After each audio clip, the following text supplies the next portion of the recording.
This episode of We Are Libertarians is brought to you by Audible.com. Enjoy one free audiobook courtesy of We Are Libertarians. Choose from more than 100,000 audiobook titles, including works by Ron Paul, Walter Block, Murray Rothbard, and the Cato Institute. Audible.com also has audio of radio and TV programs and audio versions of magazines and newspapers. You can get the Audible app on any mobile device or download the audio to your computer. Go to audibletrial.com/WAL or head to WeareLibertarians.com and find the link to get one free month of Audible today. Welcome to We Are Libertarians. For this week, I am Chris Spangle. To my right is Greg Lenz. Hello, everyone. And to my left is Gena Martinez. Hey, guys. A little bit of a light crew. Normally, it expands up to, 8 or 9 people, but it's just the 3 of us this Apparently, time. we offended some people last week. Yep. Go figure. Yeah. Creighton, eat it.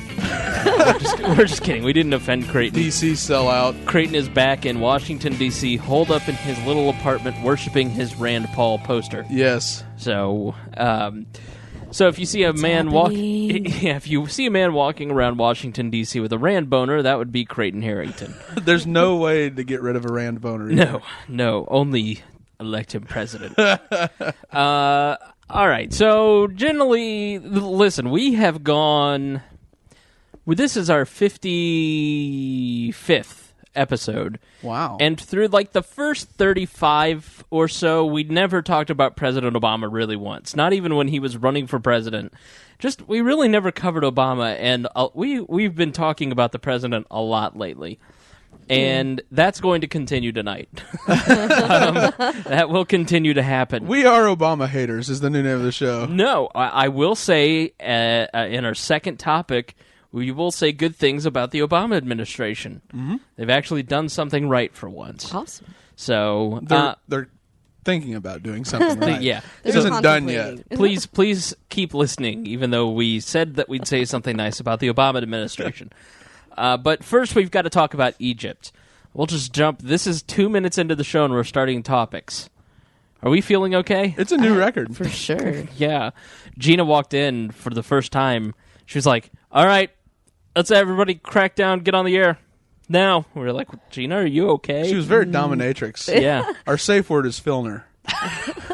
That guy is creepy. Did you know much about Bob Filner from San Diego? I didn't know who he was even really until you put that picture in chat today.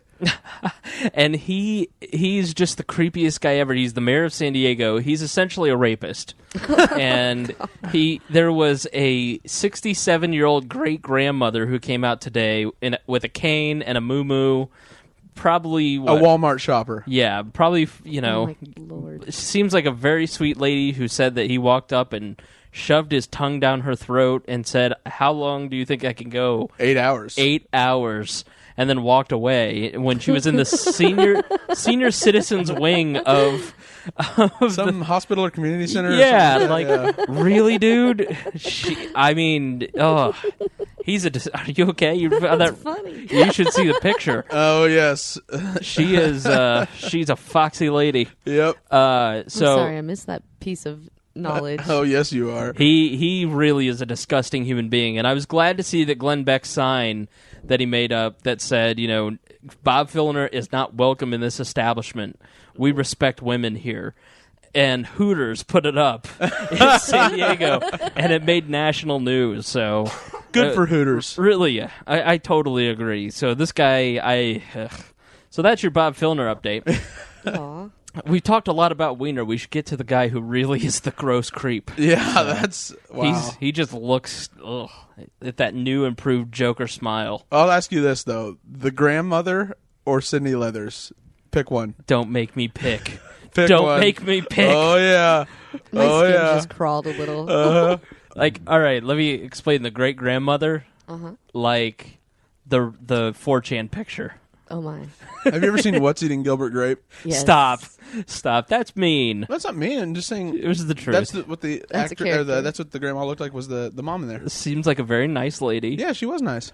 Godly woman. She can't look like an actress and be a nice person, Chris. Jeez. No. So I look like John Candy, and I'm not a nice person. That's true. All I can do is refrain here because I know that the last great grandmother I hung out with, who had stories of strange men coming up and kissing her, was telling a more pleasant story.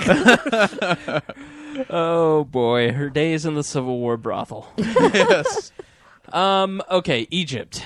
Egypt is... Many people predicted that trouble was coming for Egypt, and trouble is here. Here are the basics. As we all know, a couple years ago, the Arab Spring hit, and Mubarak was kicked out of office. Mubarak was essentially a dictator who led the military, and the military backed him, and he gave a lot of kickbacks to the Egyptian military. They were very comfortable, especially because you, the American taxpayers, helped make them comfortable.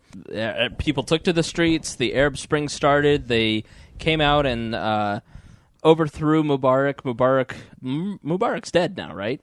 I believe so. Yeah, I think he went into a coma. And so they held democratic elections for the first time in the history of Egypt. And they elected Mohammed Morsi president, and he was closely associated with the Muslim Brotherhood. Its leader, actually. Yeah, their leader. And the Muslim Brotherhood for a long time had a reputation of... Some said they were secular, but they were also very closely tied to... Well, their original founding was they called for the implementation of Sharia law back in the 20s when it was founded. Right. And they kind of got away towards more of like social welfare in order to grow their ranks, and then they've gradually gotten back to wanting more of a Sharia lifestyle. Right. They were really sort of the beginnings of the Islamist movement that Osama bin Laden sprang from. And they were elected across the nation and basically went on to proceed, even though they were democratically elected, they proceeded to act like Mubarak. And they acted like dictators, cracking down on dissenters, cracking down on the opposition in violent ways. They crafted a very restrictive constitution, too. That was one of the main points of contention with the secular Egyptians. Right. And so the Egyptian citizens, especially the Twitterati, Egypt is a more secular nation than maybe even Saudi Arabia and some of the other countries, and there were a lot of alarm bells going off in Egypt. And so a few months ago, a month ago now, right? Yep. And they overthrew the government in basically what was a coup. There are three main interests at play here. There is the Muslim Brotherhood, the military, and then basically the people. Yeah. The people are a large force.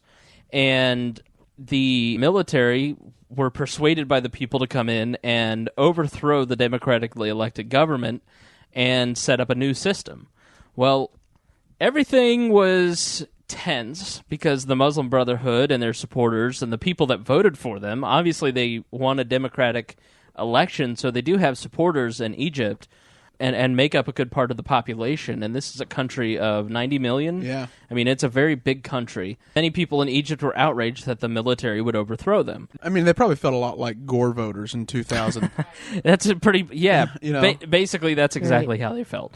This is a country that doesn't have a history of democratic transitions like America does. Yeah. America, Britain, the West, we have traditions of transferring power, and when things don't work, we have systems, institutions in place to help transfer out bad people and bring in good people. Oh, yeah, like in 2000, there weren't tanks in the street when that election was Right. still up for decision. I mean, the Supreme Court issued a ruling, and there you had it. The rowdiest it got was some college Republicans in a voting center in Florida. Some hanging chads. Right. So, they don't have those institutions and those it's not that they couldn't implement those values and institutions, it's just that they don't currently exist.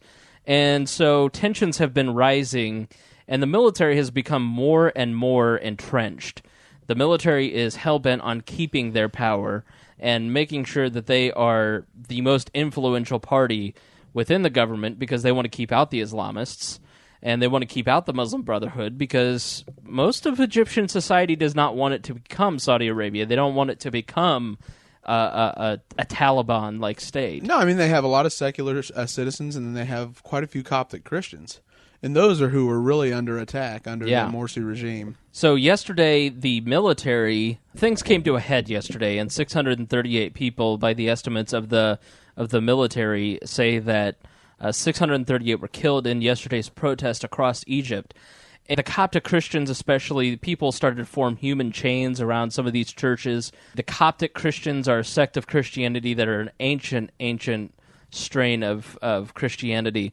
And these churches that were burned and destroyed by the Muslim Brotherhood supporters yesterday, although the Muslim Brotherhood says that the state police and the military did it because they're trying to cast all the ills in society on them. Yeah. These churches that burned and were gutted by fire essentially were centuries old. Very, going back to the beginning of the religion. Yeah, they're from like the 500s and 600s. Right. Yeah. So it was a very bad situation. We tweeted out a link if there were some photos from the area if you want to see what it looked like. One of the frightening parts about what took place, they were targeting journalists. One well-known photographer, foreign correspondent, freelance videographer was killed. There were a couple of reporters. I listened to NPR earlier, and she was saying that she was targeted. Although she's Egyptian, she was able to get away and was able to find safety, but Western journalists especially were targeted. If you looked like you were a Western journalist, they were targeting you. And it wasn't the Muslim Brotherhood doing that, it was the military. And there is tension rising in Egypt between the military and foreign journalists because they're not reporting the things that the military wants them to report. So they're trying to create a culture of fear to drive Western journalists out, which is a major sign of tyranny. Yeah. Absolutely. And shows that they could be slipping back into a tyrannical scene.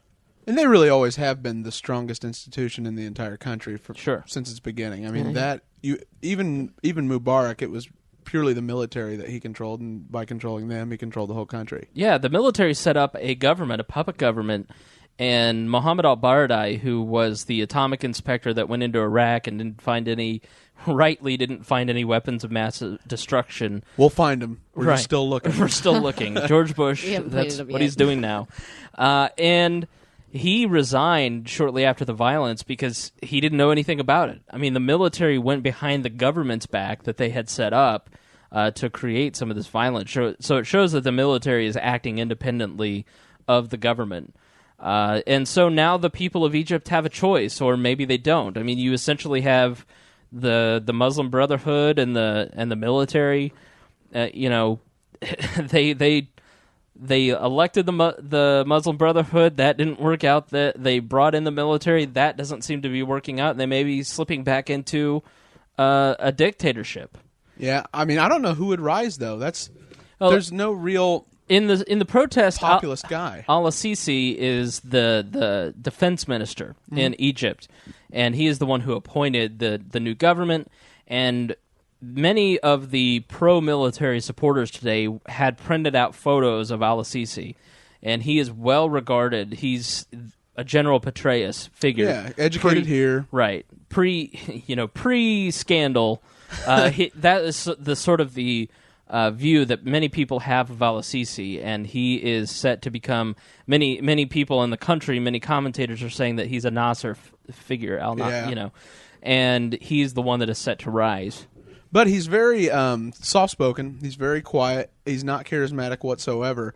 And he doesn't see, even though he has orchestrated quite a bit of this, I don't see him as a power-hungry individual, someone looking to create a nationalist Egyptian national socialist party, if you will. Right. He doesn't seem that type whatsoever. Right. There was a great story today in the National Journal by Michael Hirsch, Egypt, back to the Infantada, and I want to read a passage from it. The images in Egypt are excruciating to behold, both in a literal and philosophical sense. In what appeared to be more of a direct military assault than a police-style crowd-clearing exercise, Egyptian forces reportedly killed nearly 150 people, most of them supporters of ousted President Mohamed Morsi, who were engaged in nothing more offensive than a series of sit-ins.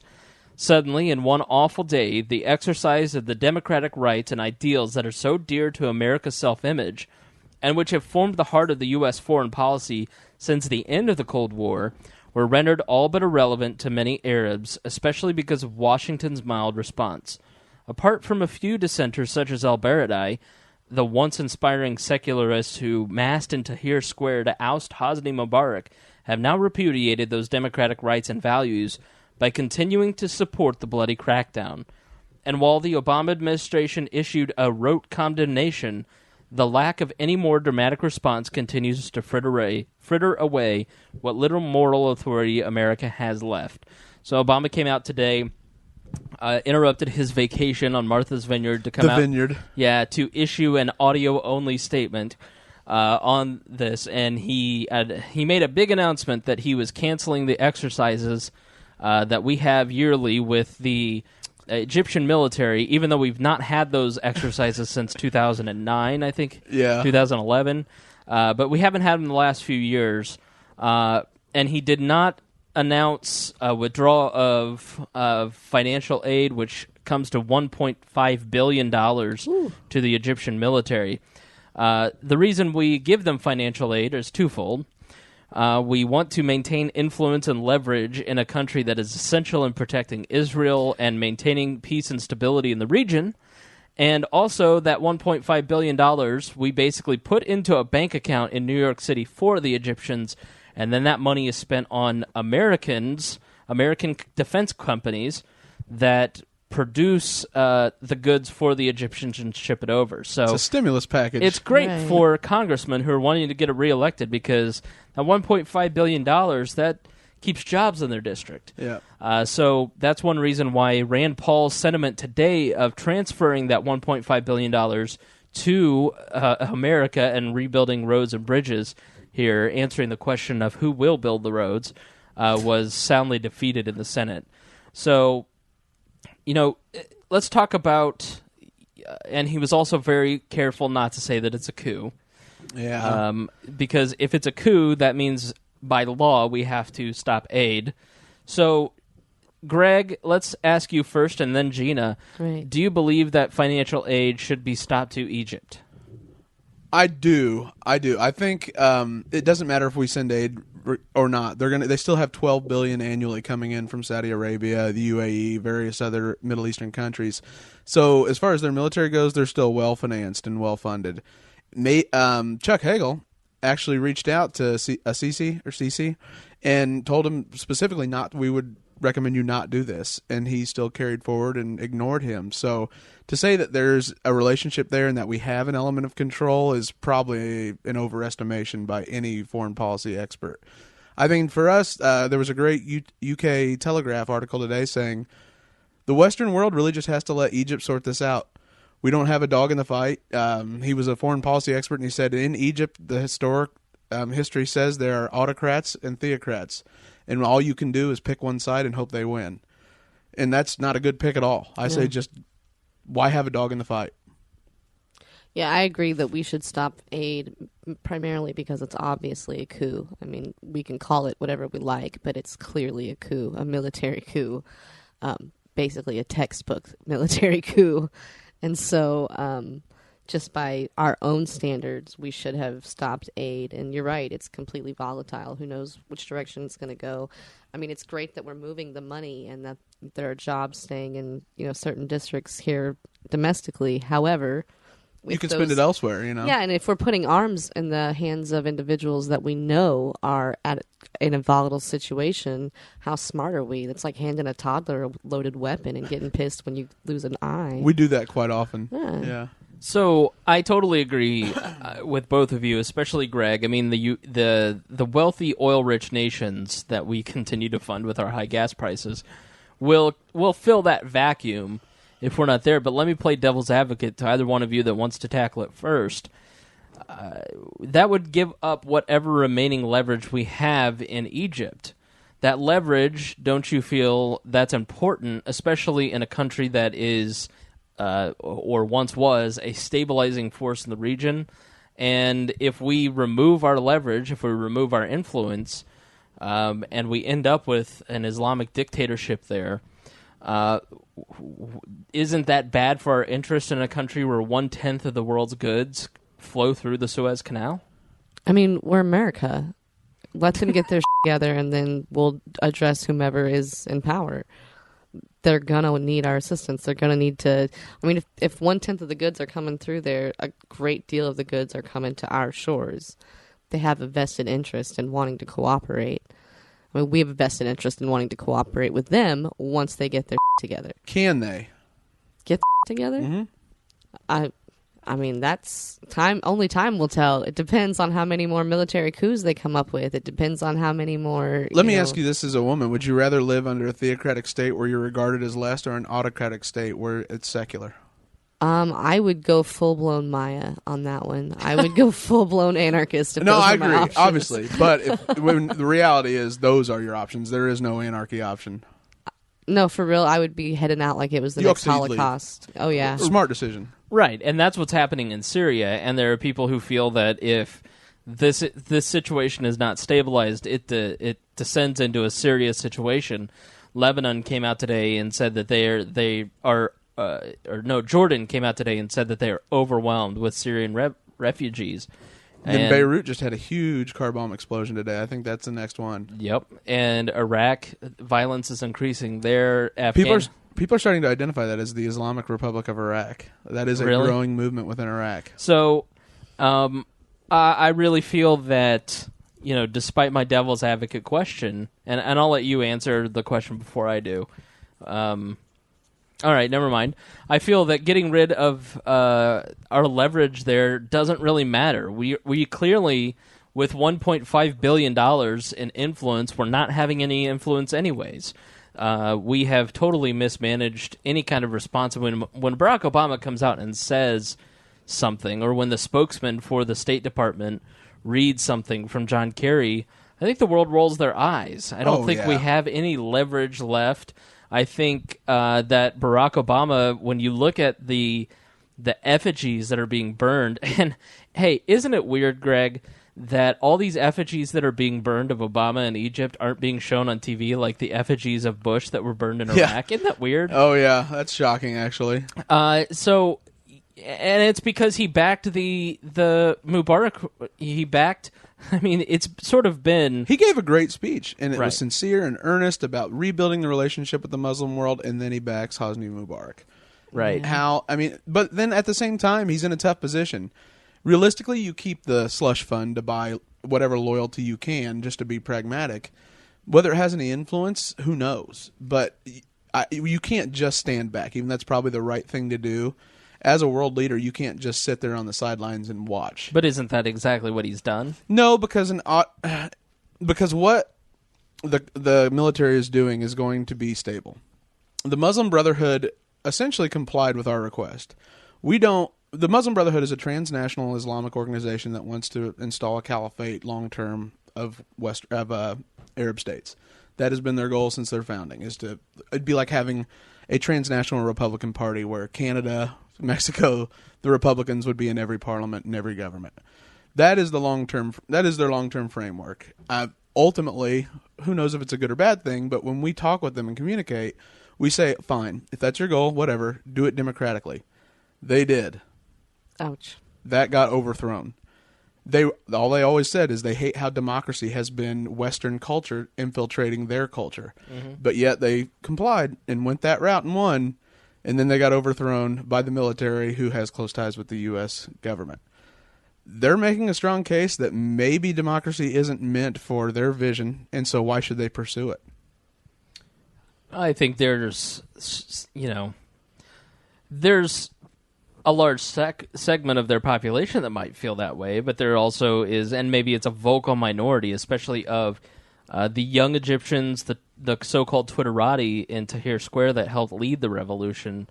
I don't think they feel that way, How do you identify them, though? Like, if the secularists are a huge part of the population that overthrew Morsi, how do you identify them and help them take control? Eventually, you have to stand up and assume control.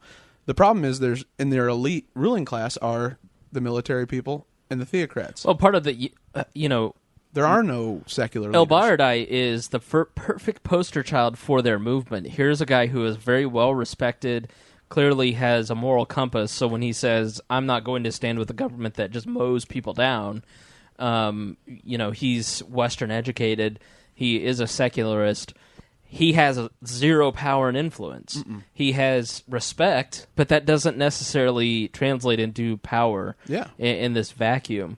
And so, sometimes the good guys finish last because of the stronger, more, violent elements of a society. And that's when the president, even though his message was very innocuous and very neutral, he did nail it when he said the Egyptian people have to settle this. And it means the secularists have to assume power and say that we are the majority and we will not tolerate a dictator and a military dictatorship, and we will not tolerate a theocracy. But until they do it, they're going to be ruled. Yeah, I don't think we can have any effect there. I don't think we can have any influence there anymore. And I just don't think we should send more weapons when we know we're just basically funding death. Yeah. So I think we should just say no. But weapons by design are funding death. Yeah. Right. So Congress should man up and cancel the contracts and take the hit. Yeah, absolutely. So, and stop building a military-industrial complex that basically, here in America, building tanks doesn't mean anything. I mean, tanks are not going to roll up here into Polo Run and unless fire. It's Boston suddenly, and then they just might. They might roll right on up from Atterbury. We don't need tanks to take out mittens sitting in the window. I mean, but they do use them in Egypt. And part of it too is the Muslim Brotherhood. If you watched some of the footage, if you watched Al Jazeera today or yesterday, if you watched some of the news sources that actually can get in there and cover the story from all angles, the Muslim Brotherhood, it's very reminiscent of the Israeli and the Palestinians. The military has military-grade weapons and probably always will, and then the Muslim Brotherhood supporters had rocks. Yep. So I think if you're sitting there saying, well, yes, a military that has a financial interest in stabilizing the Suez Canal is better for American interests than an Islamic government that wants to harm our interests, it's probably going to tip in our favor just by virtue of the weapons. And that's what our foreign policies become, interests over values. So what happens if something like Syria takes place, where basically the entire Middle East is a proxy war between Iran and Russia versus the United States? Mm-hmm. Well, Iran and Russia they don't care who wins. They want cheap oil from Iran, and they'll do deals with bad people. They're totally valueless. For us, we like to think that we promote democracy, freedom, blah blah blah, and yet we get egg on our face because we look like we don't care about that at all anymore. Mm-hmm. And why are we doing something that's going to specifically pit us against Iran and Russia? All it makes us look like is we're trying to revive the Cold War. Right. I agree. It doesn't make any sense at all from a foreign policy perspective, but you do eventually have to deal with it. Because if the Muslim Brotherhood spreads and it is a true democratic movement, or at least a movement of widespread adoption, right, you are facing a united Arab states in the Middle East, and you talk about much more difficult to deal with than a military dictatorship in Egypt. Right. One United State, one caliphate, yep, like the Ottoman Empire. You think it's hard to spread civil liberties now? Wait till you're dealing with that. Yeah. Well, clearly what we've tried to do over the last 10 years, or really since Reagan on, hasn't worked. Intervention, clearly, at this point, can we say that intervention in the Middle East and really, elsewhere has not worked for the Americans' interests? Oh, absolutely.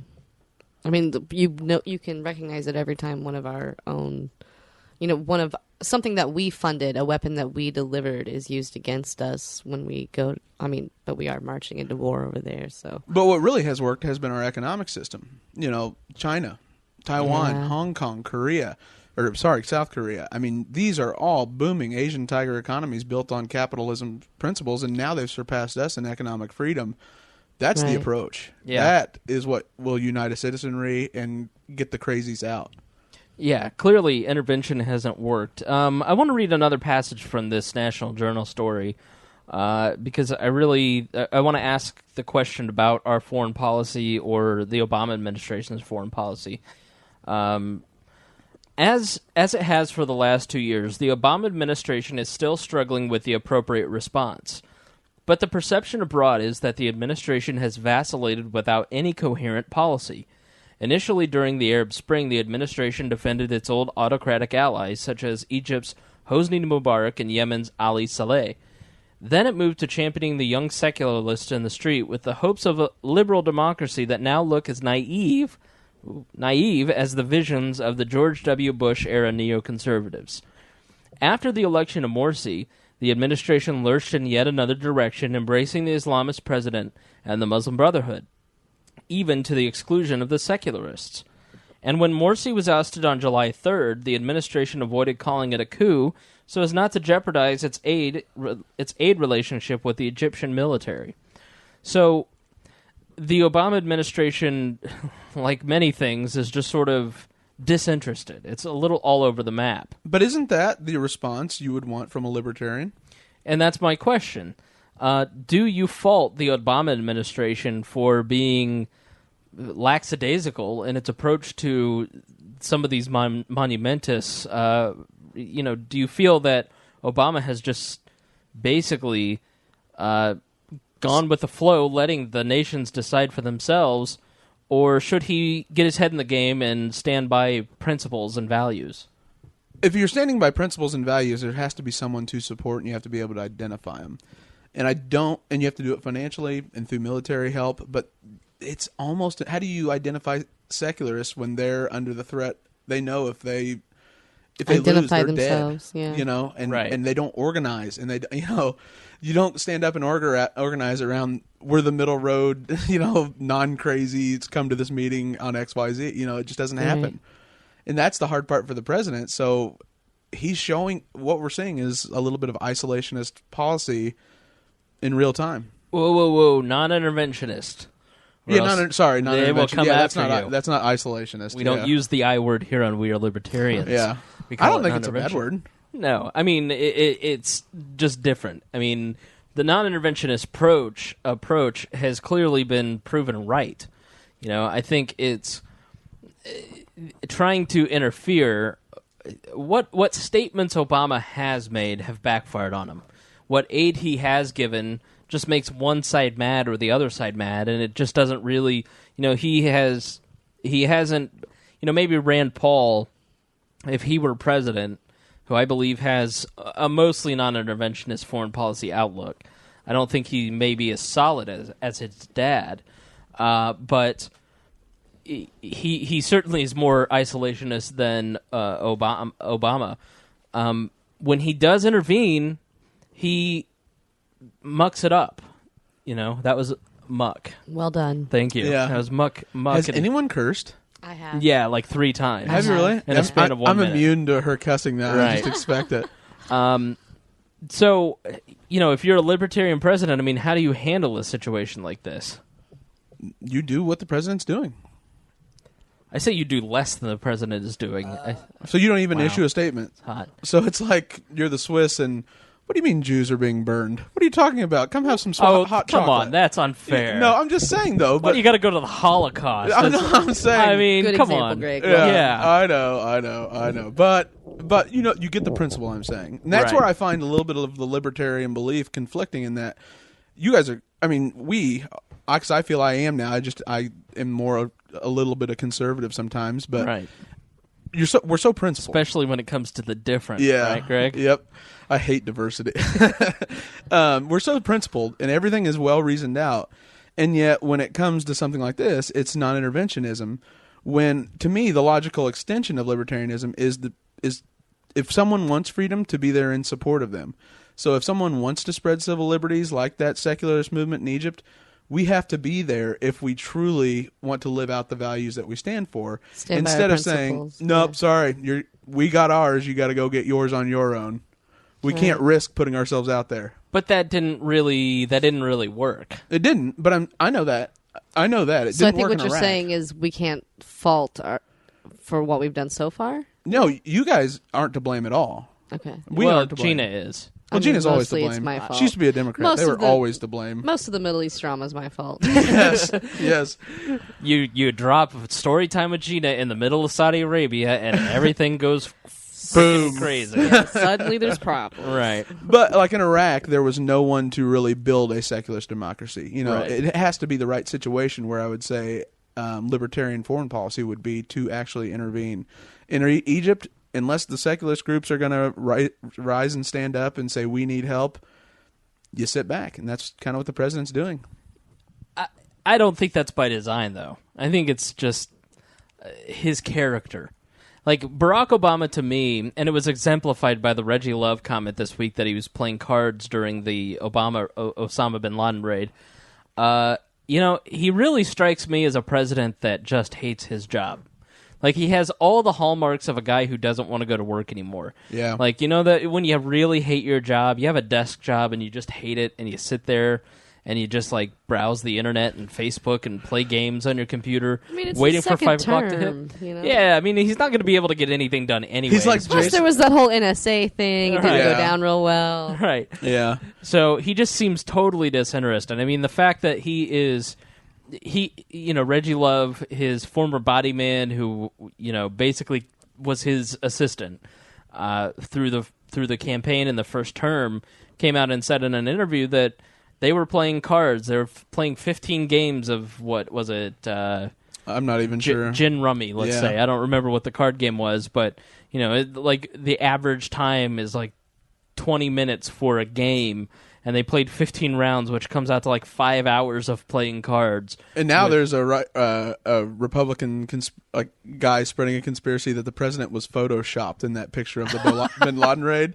And I looked at it and I was like, God, you could probably pull it off, because he was all the way in the corner of the room off by himself. And I was like, that's not bad. I mean, for conspiracy theories, it's got some street cred. No, I don't know. I mean, I think he was in the room, but you have soldiers in a very, very dangerous situation, and every second is critical when you're in that situation. And if they need to get the president's authorization for something, they've got to come find you. You're up in the White House. You're not in the Situation Room or down the hall. You're up in the dining room of the West Wing playing cards with your photographer and your body man. Yeah. I'm sorry, Petraeus. I got to go fish real quick. Right. No, I say good for him.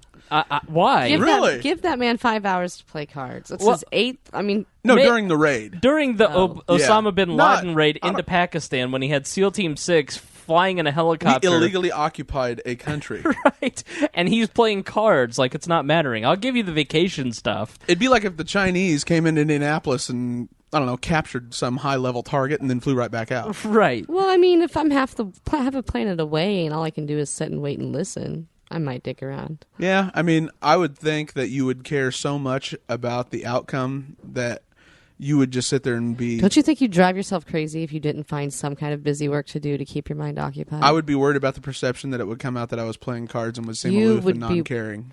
The other Politics is the art of perception. He doesn't play that well sometimes. Yeah, I always thought it was very odd that he wasn't sitting on the command seat in the Situation Room, that he was sitting on a little card chair. I mean, see, I respect him more not for going for the picture. Yeah.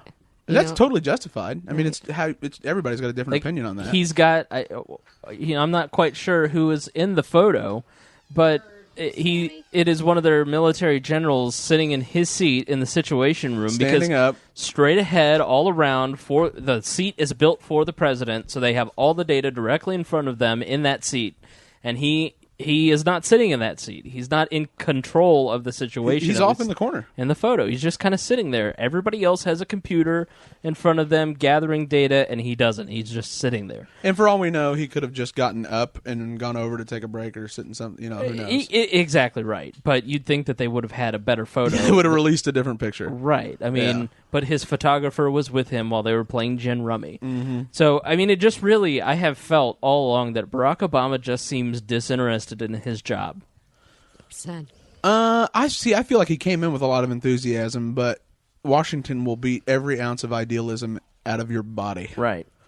I believe that. Yeah, I mean, he came in thinking he could reach people with reason and get above the fray, and all of a sudden he ran into Frank Underwood types. Yep. And there is no getting away from that. I truly believe that. I don't believe that he was a liar during the campaign. I believe he thought that he is so exceptional at everything that he was going to come in and change the way Washington worked. Well, he's never failed in his whole life. Right. Never failed.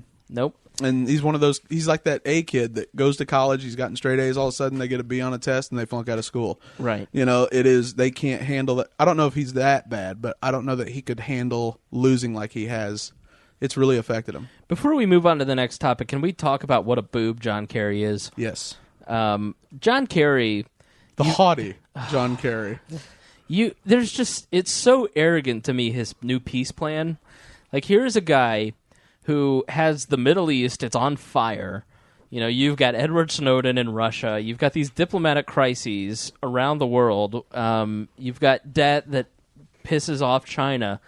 And you just know that John Kerry sits there and he said, you know, if I could just get a crack at the Israeli-Palestinian peace process, I'm the one who could fix it. So I don't care if everything in the world is on fire. I'm going to fix the Israeli-Palestinian problem. You know, and it's like that's why he wanted to be. It just makes so much sense why he wanted to be Secretary of State so bad. But over Clinton, he is not a guy that has ever had a lot of political contact, especially global political contacts. Right. I mean, he's not well respected by any means. I think, quite frankly, most of his career has been because he led the Vietnam resistance. Right. And then he married the Heinz woman. I mean, that kind of catapulted him. Right. Yeah. I just feel like.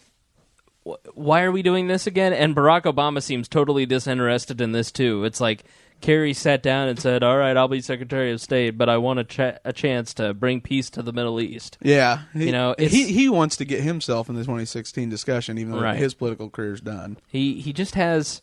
It's just, again, it's the old way of thinking about politics and about everything. You know, it's, well, if we can just solve the Middle Eastern peace process between these two warring groups when everything in the entire Middle East is on fire. Everybody's warring with everybody. You know, it's not just Hamas and Hezbollah hate the Israelis anymore. It's a very complicated problem, and you, John Kerry, cannot fix it. Yeah, since the founding of our modern calendar, this has been going on, Right. and we've just been waiting for John Kerry to come in on his yacht, probably in a little sailor hat with a cardigan on, and broker Middle East peace. I buy it. Yeah, right. Yeah. Have you thought about what you think the outcome will be? Have you guys thought about that at all in Egypt, or how you bring it about? I don't want to go all. Yeah. I don't want to go all doom and gloom here. Gina, you go Right. first. Well, I hate to speculate because one day, you know, they'll get somebody democratically elected. The next day, the military will take him out. Yeah. So, I mean, I'm going to go ahead and say that whatever the biggest weapons in Egypt right now say is going to happen. So the military wins.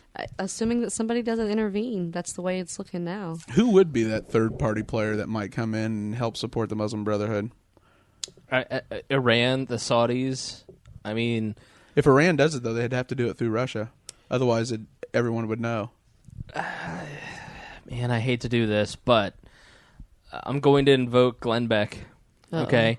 Glenn Beck. Hold on, let me get out my tinfoil hat. Right. Glenn Beck always takes I listen to him because, I listen to Rush Limbaugh because I want to know what Republicans are going to think for the rest of the day.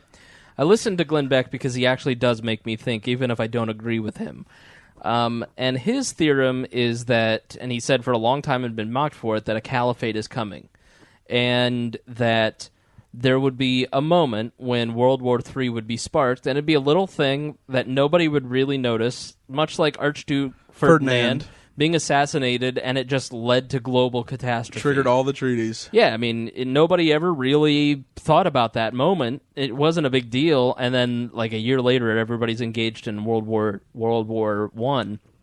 And he says that the fruit vendor who lit himself in fire in Tunisia that lit off the Arab Spring was the catalyst for World War III.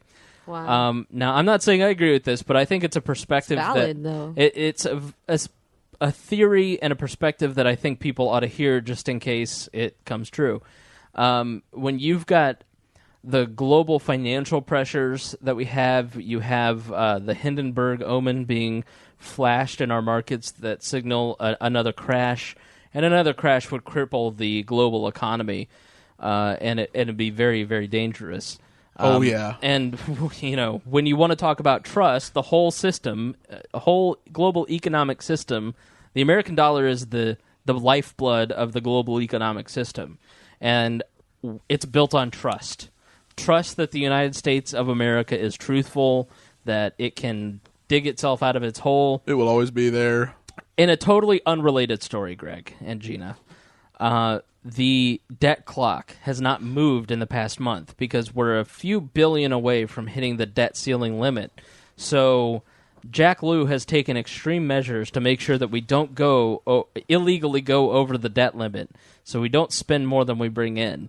And by extreme measure, he means lying on the government form. And the debt clock has not moved an inch, not $1 in the last month. Yeah. Oh, wow. I know. So even though I think what it should be is $187 billion increase. Right. Oh, wow. Yeah. And it just hasn't moved.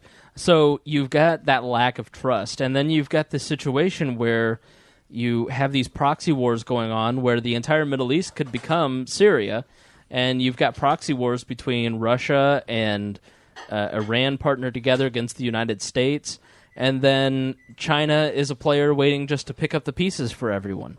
And with their resources. So they're the agnostic opportunist. They don't care who wins. They will come in, forge an arrangement, and get cheap resources from somewhere. So the more optimistic view, I would say, is that not global doom in World War III between Russia and Iran and the United States, with China playing around in the middle. The optimist view is that the military just becomes a dictatorship, stabilizes Egypt, and it becomes much like Hosni Mubarak, and that flash of independence that the seculars had there in Egypt is a great memory for many people that they can hold on to generations while they are oppressed by the military government. They stabilize it. They stabilize the region as a result, and everything goes on as normal. And yes, John Kerry doesn't even get his peace between Israel and Palestine. His yacht stays illegally parked in Rhode Island instead of Connecticut. So I think that is probably the more likely scenario, but I do think that it's such an interesting point that Archduke Franz Ferdinand moment and the fruit vendor in the middle of Tunisia. And that was his protest was purely over. Because I'm actually not familiar with that. There was a local government official in Tunisia who was bullying and demanding bribes of all the vendors, and the fruit vendor said, "I already pay too much. I already am. You can't get blood from a turnip. Okay, I'm at my breaking point. I cannot take this anymore," and lit himself on fire. And that protest against local government corruption lit the entire Middle East on fire. Right. Wow. That's funny. You say that because I had just read an economic paper that essentially blamed the Arab Spring on Bernanke for all his quantitative easing, since we are the foundational currency. Was that Lou Rockwell? No, it wasn't actually. It was someone from the Hoover Institute, and because we increased our money supply so much, it made food more expensive in the Middle East, since that's really they don't have much discretionary income. It made food prices so expensive in Egypt, it set off the protests because the government couldn't keep subsidizing the food for the citizens and gas. I would say they're both exactly right. I would say that our dollar affected the world. Right. And so that would prompt the government official to want extra money. That would prompt the rest of the country to be in a state of unrest, where that once this guy did take the final step and light himself on fire, everybody responded because they were feeling the same kind of squeeze. Crunch. Yeah. When people are hungry and desperate, that's when things change. And I would just like to say how right Suzanne Schaefer and I were when we said that economics is the foundation of everything. Then I thank you for pointing that out, Chris. Yeah.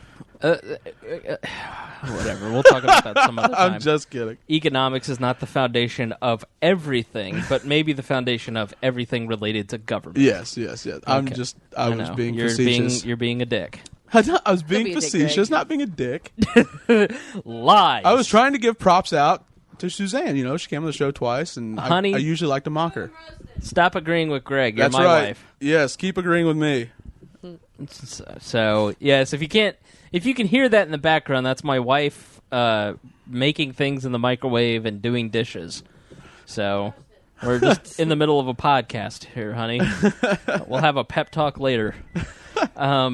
Okay, so on to the next topic. So that is your daily dose of doom and gloom, courtesy of Weird Libertarians. Did you want to hear my humorous solution? Yeah. For all of Egypt? Yes. I thought of this on the way down, is what we'll do. If it involves pyramids, I'm going to be very happy. It is. It's probably a little inflammatory, but that's to be expected. It's coming from me. Does it deal with the Bengals? No, it deals with the end of time. Okay. So listen, the economy's bad in Egypt, so we're going to brand this as like the Hunger Games. It'll be like the Armageddon Games. We're going to get the Muslim population of Egypt, the Christian population of Egypt, and then the seculars. We're going to get them all in this big arena. We're going to sell tickets, TV rights, the whole shebang. Tourism will flock in. We're going to have the Muslims pray.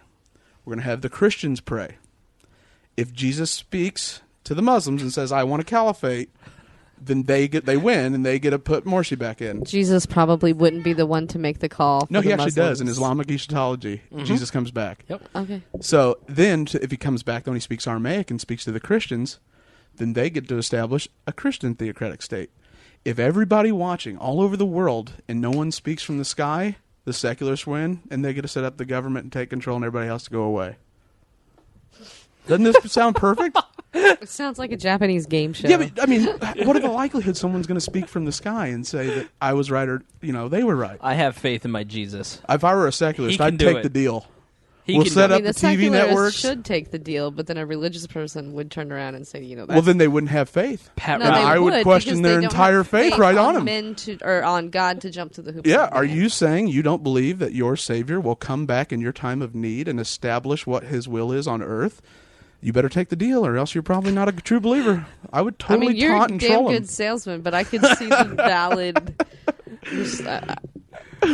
We can't even get these people to work together for let alone all come together and pray next to each other. I mean, I'm just saying, hey, when push comes to shove, you better show up. Force their hand. Oh, well, I think Pat Robertson loves this idea. Oh, He'd be definitely. so into it. Oh, we could just market the hell out of this. We'll have a 1-year ceasefire. We'll have a technocratic government. It'll be great. We should put a poll on the Facebook page. Is Greg's idea valid? And Hey, Facebook, can we reassign problems in the Middle East? Yeah. Here's a poll. Yes. Let's outsource Middle East peace to Facebook polls. Yes. That would be excellent. And thank you, Gena, for yawning in the middle of our podcast. Yeah. Anytime. All right, so let's give a little bit of props to the Obama administration. We've already said they're doing a good job in the Middle East, which Sean Hannity vehemently disagrees with you, and so does Charles Krauthammer, by the way, who said Obama is bad at interventionism. He's a Canadian, though, so everything Krauthammer says I take with a grain of salt. I thought he was a German, No, he's actually Canadian. so I thought he was the meat hammer. Isn't that what Krauthammer means? I don't know. It sounds So- racist either way. Sounds Melissa a little- Harris Perry would not be happy with That you was right actually now. my porno name in college. The meat hammer. The meat hammer. Is Oh, that okay. with the Poonhound glasses? Yeah. So we've already, said that Barack Obama's bad at interventionism, like Charles Krauthammer. Now we're going to praise Eric Holder, who I think will go down. I think it's a real tough contest between Ashcroft, Gonzalez, and Eric Holder for the worst attorney general of all time. Really? Yeah. I mean, you have Ashcroft, who helped devise the Patriot Act and build Homeland Security, and Gonzalez with all of his ethical lapses and the disaster that he was, and They are all attorneys. I mean, what do you expect? Exactly. If you're an attorney, move to Canada. We don't want your kind around Yes, here we anymore. will outsource our attorney jobs to Canada. Yeah. And so Holder has just been a disaster on everything but what he announced this week, which is the instructing of federal prosecutors to start to basically ignore mandatory minimums. mandatory minimums, which we believe is a good idea on this program. Greg, can you explain mandatory minimums and why we believe it is a good idea? We don't believe mandatory minimums are a good idea. We believe getting rid of them are a great idea. Yeah, that's what I said. Yeah, okay. I mean, no, I'm just saying that all it does is take someone that's really not much of a criminal and turn them into a hardened criminal by putting them into prison for a victimless crime. Is that a good summary? Because that's all I feel like it really is. Yeah, it's basically the shifting of the sentencing from the judge to the prosecutor. Yep. And so it's usually dealing in drugs more than anything. Things like the death penalty are outlawed. You can't have that. Can't be a mandatory minimum. The 3 years for your second offense for a Schedule II right. You have a certain gram percentage of this drug, and you go to jail for 5 years. And we'll talk about a few of the examples of what mandatory minimums end up achieving. And so what it really does is it gives the prosecutor the ability to to sentence a person, because then the jury and the judge have to decide whether or not they meet those charges. The judge doesn't get to sentence. And the problem with that is that a prosecutor is part of the executive branch. Our Constitution and our entire judicial system is based on judges adjudicating sentences. So after a case is heard and they oversee the process of the trial, then they are the ones who sentence based on the situation. And it was not meant to be one size fits all. Well, what mandatory minimums do is it is one size fits all, which libertarians abhor because we're individualists. We believe in individual rights and individualism, and not every situation is exactly the same. And so prosecutors who generally try to run for a higher office and want to look tough on crime, so they can then say, well, I was tough on crime, so I should be mayor. Yeah. Just like here in Indianapolis. I had a 99% conviction rate. Right. You'll be safe in my county. So they pile on the charges so they can make sure that they get a conviction. You saw it with George Zimmerman. And you saw it with the George Zimmerman trial. What they did is they piled on a bunch of charges to make sure that one stuck. And, well, that backfired on them, didn't it, Gena? Yep. So let's talk about a few of the examples. There is something interesting there, that libertarians don't believe in blind justice then, because mandatory minimums take the story out of the crime. So you wouldn't be supporters of just blind blanket justice, equally distributed. I don't think that there is justice in so it's an unjust blind law. distribution. Oh, even blind distribution of the law. No, the law can be applied blindly. Mm-hmm. But the law as it exists, the minimums, the mandatory minimums are an unjust law. Unjust law, gotcha. So, like, for example, let's say you and I are both caught shoplifting. Mm-hmm. You're caught shoplifting with $700 in your back pocket. I'm caught shoplifting with 3 hungry children and not a penny to my name. Your crime could, in my mind, feasibly carry a higher penalty than my own. Does that make sense? Yeah, no, totally. I mean, 3 strikes and you're out. It's been shown that when a person commits a crime, they are more worried about the conviction than they are the sentence. Yeah. Once they're convicted of the crime and they're felons, that's what deters crime. It's not the length of the sentence. So here are a few examples. This is from Think Progress. This is how out of whack this show's gotten. This is from Think Progress, and it is by Nicole Flatow. Meet 5 people serving draconian drug sentences thanks to mandatory minimum laws. I'm not going to read all of them, but I'm going to read 1 or 2 here. The man who sold his own pain pills to an informant. John Horner had no record of drug dealing when he was sentenced to a 25-year mandatory minimum prison term for selling some of his own pain pills to an undercover informant who befriended him and told him he could not afford both his rent and his prescription medication. Horner was a fast food restaurant worker and a father and had been prescribed the pain medication because of an injury in which he lost an eye. If, as expected, he serves all 25 years, Horner will be 72 when he is released, and he will have spent more time in prison than the former Enron CEO, Think Progress, by the way, who was convicted Social justice. in one of the largest corporate fraud schemes in modern history. In the vicious cycle of snitches and informants that plagues the criminal justice system, it was another individual trying to mitigate his own sentence who lured Horner into a drug deal by first befriending him and then appealing to his generosity. Wow. So, let's... the medical marijuana grower. Chris Williams was running a Montana medical marijuana dispensary that was considered a model of compliance with state law when his dispensary was raided by federal agents. Unlike his fellow dispensary owners, Williams did not take a plea deal, determined to take his case to trial. The very lowest mandatory minimum drug sentence was 5 years in jail, but these sentences can quickly ratchet up when other factors come into play.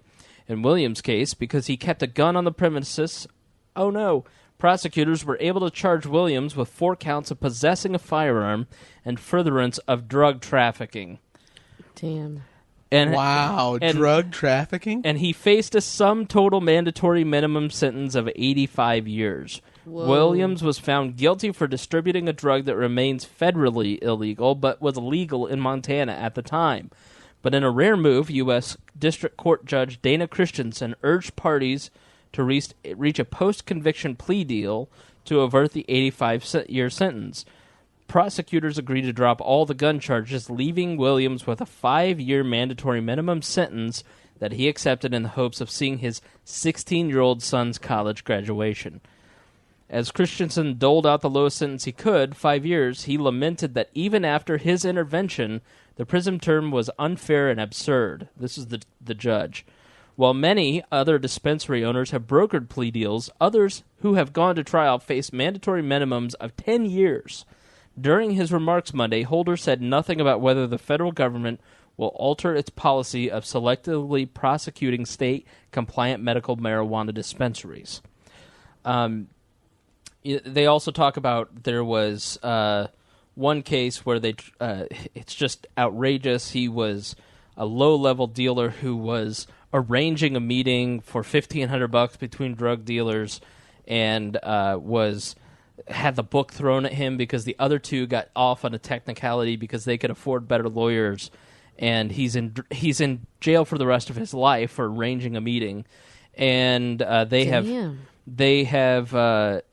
has twice appealed to the federal sentence shortened through the presidential pardon power to commute unjust sentences. But he and countless others have had their petitions denied, in part because his application was mishandled by the Obama administration, which has used its federal clemency power less often than any other president in modern history. That's what stuns me. Me too. I would just be pardoning me. everybody. Oh, my God. And Yeah. if Congress didn't do what I wanted, okay, I'm pardoning all the American citizens for not paying their taxes until I get what I want. We have 5 Burn. Yep. 5% of the world's population, and we have 25% of the prison populations. In a USA Today editorial, the USA Today has been a voice for mandatory minimums over the years. And they came out in this editorial and said that they were wrong. I believe it was posted yesterday. And they talked about Texas, where Texas was facing another $1 billion charge to build more prisons. And so what they did is they took the freedom approach, and they applied freedom and liberty to the situation and said, you know what, let's get rid of mandatory minimums. So far, they've closed 3 prisons and several other facilities, and crime has dropped in Texas. So it works. It does. It's fiscally conservative. You know, it's socially liberal, and then it's pragmatic at the same time. It should be a home run political position. Right. So why isn't it? Because of who the donor bases are to both parties. Meaning old-timers? Old white-haired people, and, right. You know, it's just the nature of the beast. And people are scared because the science is there, the emotional parts. I mean, it's all there. And Rand Paul came out and supported it, and Eric Holder supports it. My God. Yeah. There's bipartisan support to actually get this done, but people don't want to see soft on crime. I mean, the war on drugs was created after Nixon got some bad polling results when he was president, and so he wanted to look tough on crime, so he started the war on drugs, appealing to the greatest quote unquote generation. And what was it? The silent majority. Right. Yeah. And the silent majority. I think that's where that term comes from, isn't it? Mm-hmm. And all these damn hippie pothead kids out there with their rock and roll music so he needed something to run on re-election on, and so he ran on the war on drugs. And then the Reagans get in, would just say no, and this is how it really ratchets up. It went crazy. Nancy Right. was hell bent. Ronald, I don't know. I mean, he was head of the Actors Guild. He was an act. I mean, my God, if he didn't smoke a joint, I'd be I'm sure he stunned. smoked some dudes. And he was a former Democrat. He for sure smoked some pot. Right. And then, but Nancy just got in his head on that and just wouldn't let off it. Yeah. So I'm sure that there was a lucrative money-making scheme somewhere in there. It's what was it from the newsroom? The American Foundation for Families of Foundational Family Values or something like that. Probably donated $15 million. Do you remember all of the the advertising, the propaganda that they created for the Just Say No. This is what your brain looks like on drugs. Yeah, right. it fried was a egg. tremendous amount of money that they that's what it looks like into. after a police officer beats my head in with a baton. The DARE programs in schools. Did you guys have DARE at your school? I know we did. Oh, yeah. Greg and I went to school together. Dare to keep kids off drugs? Absolutely. I won the... you'll get a kick out of this. I won the essay contest at the end of the year. You know, everybody writes an essay. In support? of DARE. Oh, talk about opposition research if she ever runs Okay. again as a I libertarian. also smoked pot with my DARE officer. Oh, please name him. No, hell no. Are you kidding? We had a female DARE officer. Did you really? Yeah, we did. They told us about like these drinking parties. Like we're in middle school, 6th grade. These drinking parties that took place at this Hummel Park in Plainfield after school, and I'm like, where do you hang out and patrol? At Hummel Park, it's the most boring place on the planet. So it's shown in schools that DARE schools have higher percentages of drug use. Duh. True fact. So, I mean, during Prohibition, we had higher percentages of drinking. That's what happens when you Knowledge. take something away. Knowledge Well, is I mean, power, think kids. about schools that teach abstinence only and how many girls drop out pregnant. I Yeah. mean, Yep. So the war on drugs, ratcheted up with the Anti-Drug Abuse Act of '86. Mandatory minimums were a part of it.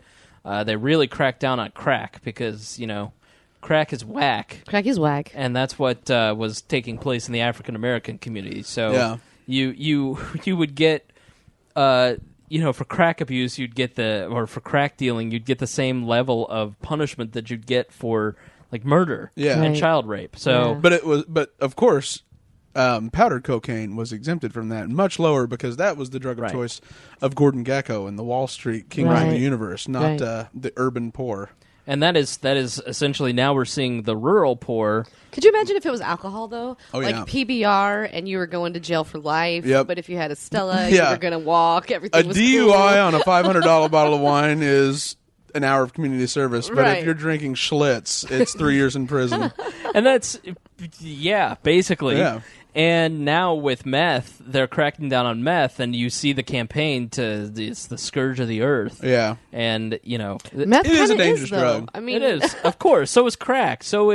Cocaine is dangerous. Aaron Sorkin wrote the first 3 seasons of The Mustang on crack cocaine. Really? Yeah, he did, and that's why he got arrested and kicked off the show. But so it's dangerous, but it's also a highly functioning Right. thing. You can write Yeah. Greg's favorite meth will TV pretty show. much kill you, if I'm not mistaken. Yeah, meth will Like, ruin your entire internal system. Right. Whereas crack cocaine's damaging to your teeth, but But unless you abuse it hard, it won't kill you. But if we had not cracked down on weed and then cracked down on cocaine and then cracked down on crack and then cracked down, would we be at meth at this point? Or because Right. we just keep cracking down, there next has to be a new designer drug, Right. To keep There the will always market. be drug use. I mean, Always. But I mean, it's a and valid forever. point because when they crack down and they confiscate and they take drug out of the free market system, It's a market reaction. right? Alternative. There's a new designer alternative is going to pop up. And now it's those freaking bath salts that turn It's- people into face-eating it's- zombies. crocodile is what's going on in Russia. Crocodile. You want to not sleep tonight? Google crocodile Crocodile? with a K. Like Wow. their word for crocodile. I mean, this thing, it's horrific photos. So It's only a matter of time. you S&M types take a look. So Oh, wow. it's horrifying. I'm and- going to have to do it now. It's and called all the this fo- shit. the 4chan drug. Yes. So you've got the ending of the mandatory minimums, and you've got pot legalization is really picking up steam. You saw Chris Christie this week getting abused by he's got a medical marijuana bill on his desk that he's got to make a decision on tomorrow. And he was confronted by a father of a daughter with Gervais disease, which is an epilepsy disease that she could die from. And he asked her, "Why are you trying to kill my daughter by not authorizing this bill?" And Chris Christie yelled at him to his face in Chris Christie fashion, it's more complicated than that. I know you think you understand, but you don't. Which was a very compassionate moment for Chris Christie. And so, but you have this movement moving across the nation Do you think the war on drugs is close to being ended? The tipping point has begun. I think a lot of it was. I think Gupta's article started it. You know, it didn't start it. No, but I mean, all the yeah. heavy lifting was done by Reason, Libertarians. I mean, it really was. Right. Even Democrats didn't want to touch the issue, except the ones who advocated it was racist. Sanjay Gupta came out this week with his documentary Weed and said he was totally wrong about pot. You talk about like a setting off point. Right. I think that's it. I think we're on the way down. Crocodile, tell me how bad that is. That's f***ing terrifying. That's like I've had a nightmare about something similar, and now you can't unsee it. Don't Google it, kids. Yeah, it's bad. It can't be unseen. So, Edward Snowden, stay away from that stuff, Yeah. buddy. No kidding. doubt. We know he's an avid listener of the show. Yes. If the NSA is listening to this, no, he's not. So, yeah, I think you're right. I think we're heading down that slope of the war on drugs. Gena, you are our enlightenment enhancement correspondent on the show. Do you feel that the war on drugs is coming to an end? I feel like it's overdue to be ended. I feel like it's the never-ending prohibition, like the never-ending Prohibition song. It just goes on and on. And so, you know, as far as I'm concerned, somebody f***ed up in the 60s because we should have had this handled when Normal started organizing. But then the surge in the 80s with the whole just say no wave. And now you have kids that are, you know, some of the younger generations coming up, you know, find out that their mom or dad smokes pot and they're like, oh, you're on drugs. We're going to be homeless. That's just the next step. I mean, I've heard of it happening. Pot homelessness. There's a direct correlation. Exactly. And so it's kind of out of control, the response that, I guess the education that is being forced on some of our children right now is kind of extreme. No, it's propaganda. Yeah. Okay. I mean, again, It is wrong information that is being used for behavioral to change behavior. And I feel like there is an educational wave that's happening. I do feel like people are waking up. I do feel like people are realizing more and more that there is no evidence that suggests that getting rid of a God-created substance like a plant was a good idea. There's no medical evidence that of any kind on marijuana because they say it's too dangerous to test. Meanwhile, they test, you know, we've got studies on radiation, we've got studies on chemotherapy, we've got studies on, you know, this, that, and the other pharmaceutical. Literally every substance. Right. But it's too dangerous and unethical to run a test with marijuana. God forbid you have. I mean, well, the only danger is that it makes people even less engaged. I mean, Gervais, which would be hard to accomplish. Yeah, Gervais disease. It was a disease covered in the Sanjay Gupta documentary. I haven't watched it yet, but I saw a piece on Jake Tapper on his show today. This helps stop epilepsy. Marijuana helps stop epilepsy. It has a ton. I mean, a ton of medicinal benefits. Yeah. A ton, and it's actually the pharmaceutical companies are going to hate it. If I'm not mistaken, Queen Victoria smoked for like PMS or something. Really? Yeah, I remember reading that one time. That's cool. Yeah. I'm trying to think of a joke there, but I can't get one it's out like fast enough. Midol. It's an inhalable Midol. There you go. Yeah. Never inhale. Never inhale. Always inhale. You know what's funny is I want to see how Bill Clinton flip flops if How this gets quickly he legalized. admits to inhalation. Remember DOMA? He signed DOMA. I was against that bill the whole time. To be fair you know? to Bill Clinton, though, he's always had a misunderstanding about what the definition of is. That's true. So he struggles. When I say inhale, I just mean I kept it in the whole time and never exhaled. That's right. You know? Oh, Slick Willie. Yep.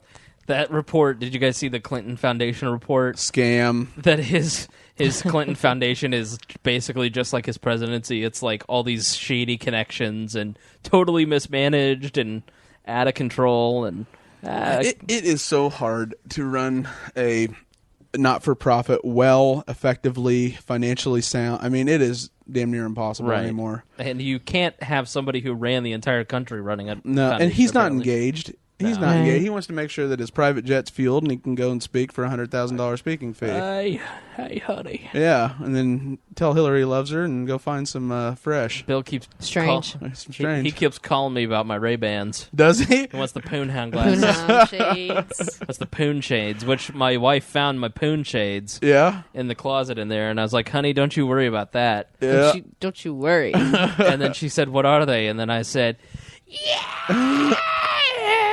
I just see you. on, I see like a '70s porno scene happening, and you have on a fake thick Selleck mustache. Oh yeah. I put them on, and then I just kind of pulled it down to the bridge of my nose, and I said, "What do you think's about to happen?" You're about to get 3 of the best minutes of your life. 3, you're generous. Oh well, I think that should be the end of this show. Oh, do you? I think it's a perfect place to wrap up. Yep. So you can't get much better than my poon hounding days. That's right. Which didn't exist. Trust me, I tried. They did on several AOL chat rooms. There was a lot of hounding. Oh. There was a lot of hounding, but there wasn't a lot of pooning.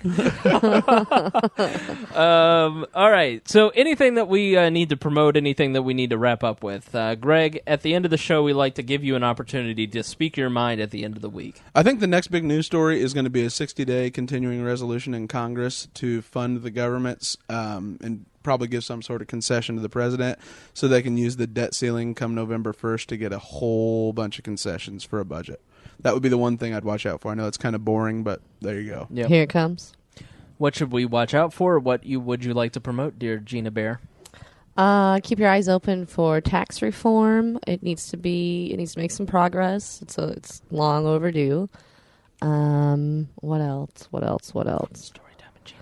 Oh, do listen to Storytime with Gena if you'd like. We'll be recording here in a second. And It will be highly offensive. Yep. yeah, I promise to offend you. Seriously. Or try. If you ever want to vote for any one of us, don't listen to that Yeah, at no. all. So, well, You're I mean, not running ever, are you? No. Oh, God, me no. neither. I'll No. run next week if you guys convince I want to me. be a I'll go pick dictator. up I have the no papers. interest in being a democratically elected leader. I have talked hundreds of people into running for office. It's so true. I know how awful it is. Yeah. Oh, So- God.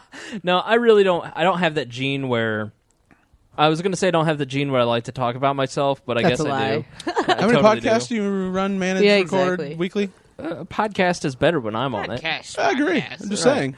It doesn't mean you don't like to What kind talk. of kitchen is that, Spanky? Yeah, podcast. What kind of kitchen is that? So yeah, no, I don't ever want to run for office. That's just too much. Like going out and knocking on doors. I'm an introvert at heart. Like I really would just rather stay at home and watch TV. I mean, I'll run for office, but I want you to know me as a human being and not as a talking head. It's the filthy. Trust me, the candidate version is way better. Way. No, just kidding. Gina, until she joined this podcast and it became out what a filthy human being she really is. I was like, she is so well put together. She's so polished. She's generally amazing. am, but you know. And then she gets on the podcast. She's like, fart, oops.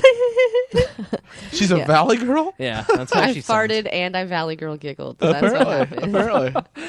I would like to once again promote the documentary "The House I Live In." I have no fiduciary duty in this documentary, but it just speaks to so many issues that we're dealing with right now, and mandatory minimums is covered in it, and how it forces people to plead guilty to something that they didn't do. So The House I Live In, you can get it on YouTube, Netflix, and both ways, so please check it out. And then share it. And speaking of share, we're up to over 400 subscriptions on this podcast. Nice. We have almost 700 people that listen to this show a week. So we are way above tens and tens of listeners like we used to have. And our We are families aren't 30s big and either. 30s. So. Well, I have a Catholic family, so that counts for 130 of the subscriptions. Okay, all right. I'm just kidding. My family doesn't listen to anything I do. So we just want to say thank you, and please keep spreading the word. If you like the podcast, please, please, please go to wearelibertarians.com, grab that URL, put it on your Facebook, and say, listen to these guys and gal. They inform me every week. They make me laugh, and then they tell me about cool and interesting things like crocodile. Yep. So Yikes. Sorry about that, guys. yeah, don't look that up. All right, everybody, thank you. I felt that this was a good show. I felt that we said a lot. Nice and tight. It was Yeah. very informative. Yeah. I think you learned a lot if you listened to the show, and that is not normal for us. So it'll probably be one of the most less listened to. Right. So- People do not like to learn. I'm going to do the tagline. We promise next week to do worse. Aw. Music for We Are Libertarians is provided by Hoosier musician Brian Keith Wallen. Please check out his website, briankeithwallen.com. The song is Bad Spell.